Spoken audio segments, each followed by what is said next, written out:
시청자 여러분 안녕하십니까. 이제 벌써 5월 13일 저녁 시간입니다. 지금부터 전옥현의 안보정로를 시작하겠습니다. 시청자 여러분들께서요, 제 방송 보시면서 꼭 주변 분들에게 새롭게 구독을 좀 권유해 주시고, 또 방송 마음이요, 방송 내용이 마음에 드시면 이 좋아요 이 버튼도 한 번씩 꼭 눌러 주시면은 대단히 고맙겠다는 말씀을 드립니다. 자, 제가 앞으로 말이죠, 이 방송을 좀 새롭게 변화시켜 보기 위해서 여러 가지 지금 대안을 고민 중에 있어요. 한두 달 안에 좀 멋있는 방송으로 다시 태어날 수 있도록 많은 노력을 하고, 또 이 전문가들하고도요, 좀 지금 현재 많은 좀 토론을 좀 하고 있습니다. 그래서 시청자 여러분들께서 뭐라 그럴까요? 이 내용과 그 다음에 방송 기술적인 측면에서 좀 더 한 단계 높은 그런 유튜버가 될 수 있도록 제가 노력을 하고 있는데, 좋은 아이디어가 있으면요, 댓글로 알려주시면은 적극적으로 여러분들의 의견을 반영을 하겠습니다. 맨 먼저요, 이제 어제 날짜상으로 이제 5월 12일 날 윤석열 대통령이 처음으로 임시 국무회의를 열었어요. 이 임시 국무회에서 여러분들 잘 아시다시피 이 추경 예산을 통과를 시켰는데, 그래서 국회에 제출했는데요. 추경 첫 번째 예산은 59조 4천억 정도가 됩니다. 2차 추경이죠. 그래서 소상공인 자영업자들, 코로나 피해자들이죠, 370만 명을 대상으로 해서 1인당 최소 600만 원씩 지급하는 36조 4천억, 그 다음에 지방교부금이 23조, 이게 합쳐가지고 59조짜리 추경 예산을 지금 이제 어제 국무회의에서 의결을 했어요.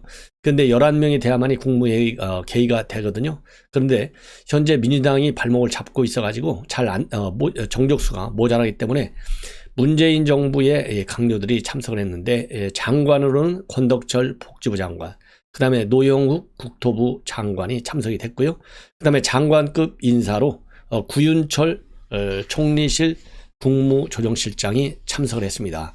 근데 이제 회의가 다 끝나면 당연히 이제 돌아가지 않겠어요? 돌아갔는데 갑자기 윤석열 대통령 비서실에서 전화가 따르릉 하고 왔어요. 누구한테? 바로 이 권덕철, 노영욱, 그 다음에 구윤철한테. 그런데 이 권덕철 복지부 장관하고요, 노영욱 국토부 장관은 차를 타고 문 밖으로 빠져나갔어요. 자, 근데 전화를 받으니까 당연히 돌아와야 되겠죠. 그리고 구윤철 조정실장도 차를 막 타려고 하는데 전화를 받아갖고 나가지 않고 두 장관이 오니까 같이 비서실에 올라갔다고 합니다.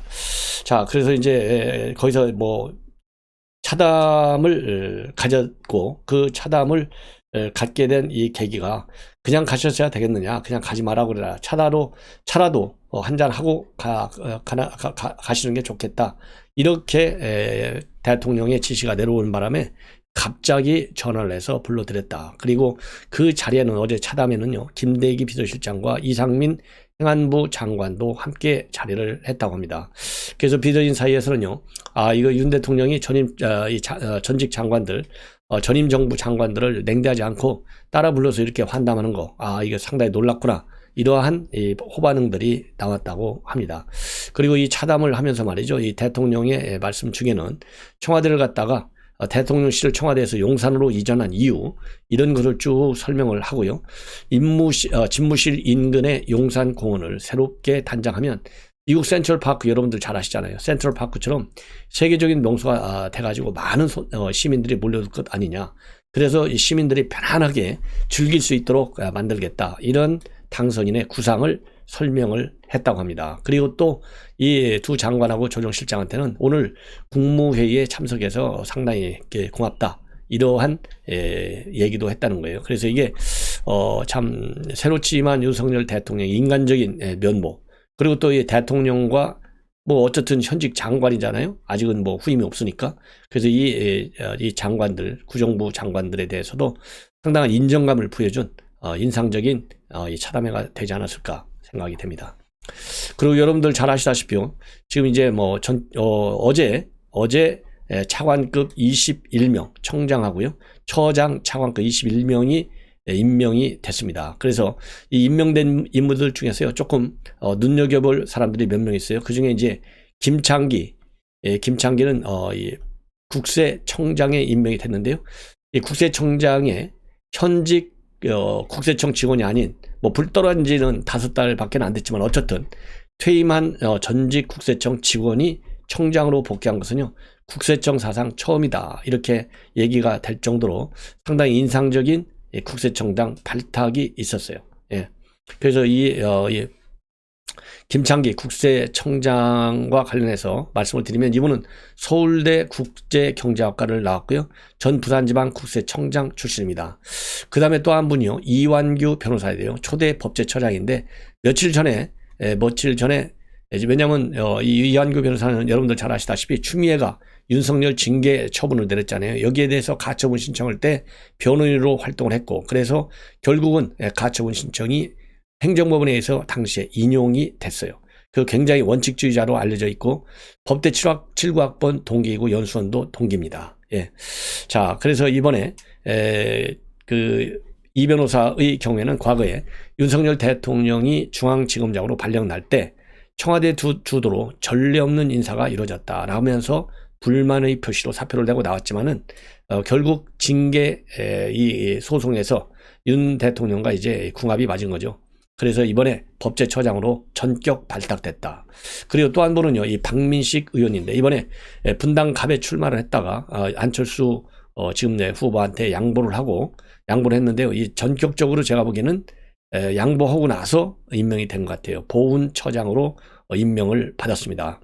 그런데 부친이요, 이 고 박순유 중령인데 베트남전에 참전해서 전사했고 현충원에 안장됐고 당시에 7살이었다고 그래요. 그래서 6남매를 호러머니께서 아주 훌륭하게 이제 키워가지고 이번에 이 박민식 지금 이제 보훈처장에 임명이 되는 그런 영광을 아는 것 같아요. 그리고 마지막으로 또 굉장히 지금 언론에서 대서특필하고 있는 분이요. 이노공 법무차관이에요. 자, 이노공 법무차관은 여러 가지 측면에서 지금 윤석열 당선인과의 인연이 화제에 오르고 있습니다. 연대 법대를 나왔고요. 전 수원지검 남부지청장을 했는데 왜 그러느냐? 바로 주변 인물과의 그런 인적 네트워크이고 그 다음에 이노공 법무차관이요. 윤석열 대통령이 중앙지검장으로 있을 때 2018년도에요. 4차장 검사의 임명이 4차장 검사로 호흡을 맞춘 바가 있는데 그 당시에요. 3차장 검사가 누구냐면 한동훈 현 법무장관 후보자예요. 그리고 한동훈 후보자고 그리고 이 1차장이 누구냐면 1차장은 지금 이제 검찰총장 후보 1순위로 올라가 있는 이두봉 인천지검장. 그리고 당시 2차장은 지금 광주지검장 박찬호. 이두봉과 박찬호 둘 다 지금 윤석열 대통령과 이런 인연으로 인해서 검찰총장 1순위로 올라가 있는 3인반 중에 한 명입니다. 그 핵심 멤버 바로 이노공 당시 4차장은 잘 나가고요. 그야말로 이제 차장검사였지만은 검사장 승진 대상 거의 1호로 여성 차장검사로 1호로 돼 있었는데 당시 추미애가 좌천시켜버렸어요. 그래가지고 서울고검 검사로 2020년대 판례이 나니까 열받아가지고 결국은 사표 내고 나갔어요. 윤석열 라인이라 이렇게 해서 학살을 당한 것이죠. 그러다가 이제 법무법인 세종에서 일을 쭉 해왔는데 이번에 전격적으로 신임 법무차관에 발탁이 됐습니다. 자, 그래서 지금 이제 뭐 일각에서 한동훈 법무장관의 누나다 이런 얘기도 나오고 왜 그러냐면요. 97년도에 검사생활을 시작했는데요. 이노공 신임 법무차관의 경우에는 연수원 26기예요. 그래서 한동훈 후보자보다 연수원 기수가 한 기수 높습니다. 자, 그래서 이노공 이 차관이 당시 이제 서울고검검사로 자천이 됐지만은 사필 규정이라고 결국 능력에 따라서 이번에 이제 차관으로 임명이 된 겁니다. 자, 그런데 말이죠. 여기서 지금 뭐 굉장히 재밌는 스토리가 하나 나왔는데 97년도에 말이죠. 수원지검 성남지청에서 윤석열 대통령이 당시 이제 검사로서 근무할 때인데 그때 누구누구가 같이 카풀을 했느냐. 노정현 현 창원지검장, 강수진 고려대 로스쿨 교수, 이노공 신임 법무차관 이런 사람들이요. 3명이서 그다음에 윤석열 당선인까지 4명이 카풀을 했어요.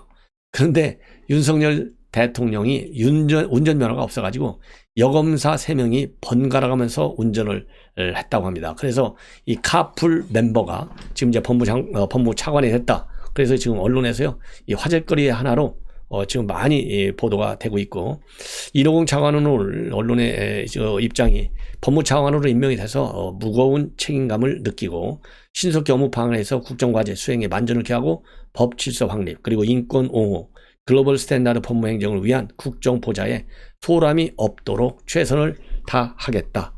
이러한 입장문을 내놨습니다. 자, 그래서요, 지금 오늘 이제 차관 인사까지 상당히 좀 뭐라 그럴까요? 맞춰가지고 결국은 이제 윤석열 정부의 면모가 거의 다 드러나게 됐다라는 말씀을 드립니다. 자, 이렇게 해서 오늘 오후 첫 방송을 마치고 바로 이어서 두 번째 오후 방송을 시작하겠습니다. 시청자 여러분들께서요, 알람을 설정해서 많이 시청해 주시고 꼭 구독 그리고 좋아요를 부탁드리겠습니다. 대단히 감사합니다.